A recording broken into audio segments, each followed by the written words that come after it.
To offer this bipartisan amendment that I'm leading with Representatives Berrigan, Miller Meeks, and DeGette. This bipartisan amendment, the Help Copays Act, is a must-pass policy. As a pharmacist for over 4 decades, I've seen firsthand the role pharmacy benefit managers play in driving up costs for medications and delaying necessary treatments for patients. I was the one who was on the other side of the counter who had to tell the patient how much their insulin cost. I was the one who watched the senior citizens trying to decide whether they were going to buy their insulin or buy groceries. I was the one who watched a mother cry because she couldn't afford the medication for her child. I was the one who watched all that happen. And I knew behind the curtain that the pharmacy benefit managers are the root cause of high prescription drug costs and inaccessible health care. Fortunately, we are here today to make real changes for patients. We have an opportunity here to stand up to the PBMs and finally bring relief to patients.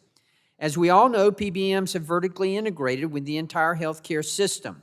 Just 3 PBMs, Caremark, Express Scripts, and OptumRx, control 80% of the market. Where is Teddy Roosevelt when you need him? These major PBMs are also now vertically integrated and own the insurance company and their own pharmacies and even providers in some cases. PBMs have stated that their role is to control costs and lower premiums. However, when's the last time your premium went down? This vertical integration has allowed them to continue to drive up patient costs and increase their own profits. One way they do this is through the use of copay accumulator schemes that health plans and PBMs use to pocket a patient's copay assistance by excluding the cost-sharing assistance from counting toward a patient's deductible or out-of-pocket minimum.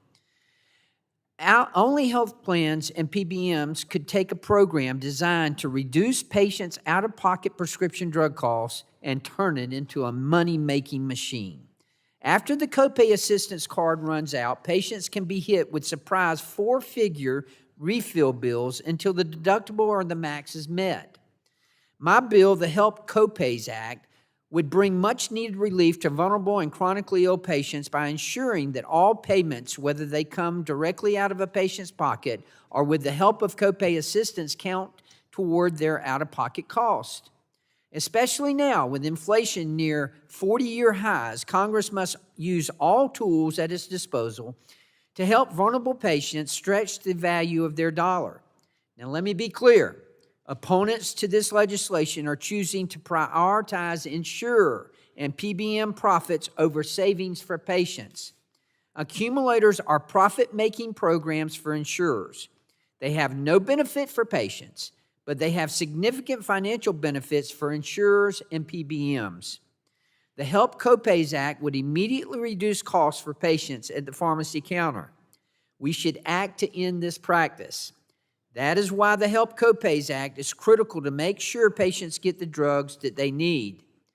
I applaud the work being done today on PBM transparency, but we must continue to do more. Understand that the Help Copays Act is not on the agenda today, but I would like to work with the committee to ensure that it is ready for consideration at a future markup. I'm willing to work to make changes. I'm willing to compromise. I'm willing to make sure that we do the very best that we can on this. I'm willing to make those changes, and I implore the chair to work with us to find a mutually agreeable path forward. But we must retain the savings for patients and end these programs. 11 members of this committee are on this legislation, including 9 of my colleagues across the room from me. Let's put patients ahead of profits. Thank you, Mr. Chairman.